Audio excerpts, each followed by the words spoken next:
Si la loi, monsieur, va être votée dans l'espace public, je peux vous dire que je ferai un recours individuel ou avec les autres femmes qui le portent auprès des droits de l'homme à l'ONU au niveau du pacte de 1966. Voilà. Donc voilà, mais je vous le dis. Donc, vous venez de me dire juste avant, c'est mon droit. S'il vous plaît. Faites des recours, moi ça fait... C'est ce que je vais faire. Mais vous savez ce que je fais, je voudrais juste un point strictement factuel. Je voudrais savoir, mais par contre, s'il y a une loi qui vous demande de ne pas le porter dans les transports, dans les administrations, dans les hôpitaux, et qui ne parle pas de la rue, hein, là vous seriez d'accord? Alors écoutez, je vais vous dire, dans les administrations, je ne retirerai mon niqab que quand je devrais déposer ma pièce d'identité et qu'on me demandera de m'identifier. Je ne rentrerai pas à la poste et soulever mon niqab parce que, voilà, on m'a dit quand on ouvre la porte, il faut que je sois... Non. L'identification a déjà sa loi. Je voulais comprendre ce que vous appeliez l'espace public. Pascal. Non, moi c'est ce que je disais tout à l'heure. Bon, vous êtes là depuis 10 minutes. Hein. J'ai envie de dire, vous faites ce que vous voulez hein, dans votre vie. Ah non, mais bien sûr. Non, mais si vous me permettez, allez-y, allez-y. Vraiment, j'ai pas envie de vous enlever votre burqa. J'ai envie de la respecter. Niqab, monsieur, pas burqa. Pardonnez-moi. En plus, mais sur le fond, vraiment, je vous vois depuis 10 minutes et j'ai envie de dire, mais pourquoi vous faites ça, quoi? Ça vous gêne? Vous savez par quoi? Ça gêne qui? Non, mais c'est pas que ça me gêne. Moi, je veux pas me mettre à votre place. Non, mais Patrick, s'il vous plaît. Oui, si vous voulez. Si vous me permettez. Moi, ça me gêne pas pour moi, au fond. J'ai envie de dire, ça me gêne pour vous. J'ai l'impression que tout ça n'a pas de sens. Vraiment, je vous dis sincèrement ce que je pense. Ça n'a pas de sens. Ça fait 10 ans que vous êtes comme ça. Vous savez, je vais vous dire, monsieur, ça fait 10 ans que quand on décide de se dévouer à son Seigneur... Voilà. Oui, alors c'est là qu'effectivement vous avez raison, je ne veux pas entrer dans ce débat-là, et vous avez raison. Attendez Patrick, je termine.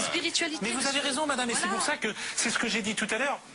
Moi j'ai une sorte de principe de tolérance. Si vous souhaitez effectivement vivre comme ça, moi je souhaite vivre comme ça. Je vous dis effectivement, vivez comme vous le souhaitez madame. Mes sœurs chrétiennes, mais je ne suis pas sûr que ce soit une solution. Mes sœurs chrétiennes ont décidé de se vouer au culte du Seigneur, ont décidé de ne pas se marier. C'est intéressant ce que vous dites, parce que je dis, si on veut c'est important de le dire. Alors, voilà. À la Mecque, c'est interdit. Alors, non, excusez-moi. Vous pouvez répéter ce que vous voulez dire? À la Mecque, c'est interdit de se couvrir le visage. Alors, si je peux me permettre, puisque moi aussi je suis musulmane pratiquante, je vais vous dire une chose.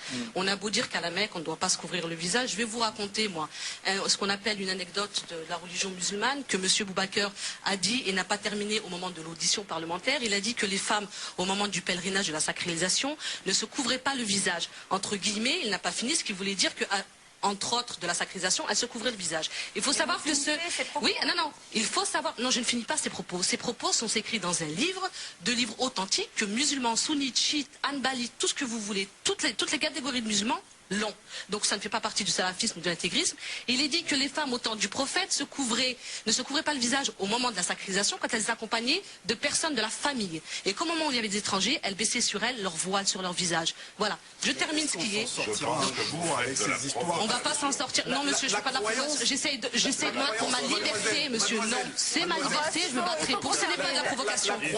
La croyance, c'est quelque chose entre vous et votre bon Dieu. Oui, monsieur. Ce n'est pas vous et les autres, c'est vous et votre bon Dieu, c'est quelque chose... J'ai pas de souci. La spiritualité, c'est ça. C'est tous les signes qu'on peut avoir dans ces sens-là. Déjà d'une, à la base, pour les gens qui connaissent la religion, tout ce qui est objet en tant que tel, à la base, c'est banni dans les religions. Parce que la seule vraie valeur, c'est l'être humain, tout simplement. Et aujourd'hui, j'ai l'impression que les gens... Exactement. Et les gens se sont mis des contraintes qui n'ont aucun rapport avec la religion. Vous le savez très bien. Non, monsieur. Ce n'est que, vous savez, la pratique, dans toutes les religions, monsieur, il y a une conscience de la religion, il y a un cœur vis-à-vis de leur Seigneur, mais il y a une pratique extérieure. Dans toutes les religions, et on le voit très bien. On le voit très bien chez les musulmans, on le voit très bien chez les sœurs chrétiennes. Non, monsieur, il y a une pratique extérieure aussi. Non. On ne parle pas de la religion tant que monsieur, on ne sait pas. Quand vous allez à la mosquée, que vous mettez ça, vous avez le droit. Si vous êtes chez vous, vous mettez ça, vous avez le droit. Dans la rue. Moi, j'ai une religion et je sais ce qu'est ma religion, mais je ne vais pas dehors faire du prosélytisme. Dans toutes les religions, tout le monde a une conscience pour sa religion, mais aussi une pratique extérieure. Kenza Bouder, je voudrais vous remercier. Je suis désolé, venu ça du prosélytisme. donner votre point de vue. Non, ce qu'on J'ai entendu que personne n'a envie d'arrêter ce débat. J'ai parfaitement compris, mais il se trouve que nous devons l'arrêter.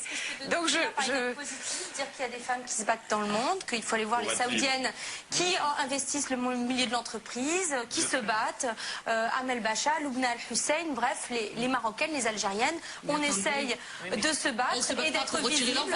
Cette visibilité, moi j'en ai connu des femmes, elles se battent pour avoir le même statut que les hommes, madame, elles se battent pour pouvoir avoir un travail, pour pouvoir avoir la même parole que l'homme et avoir le même...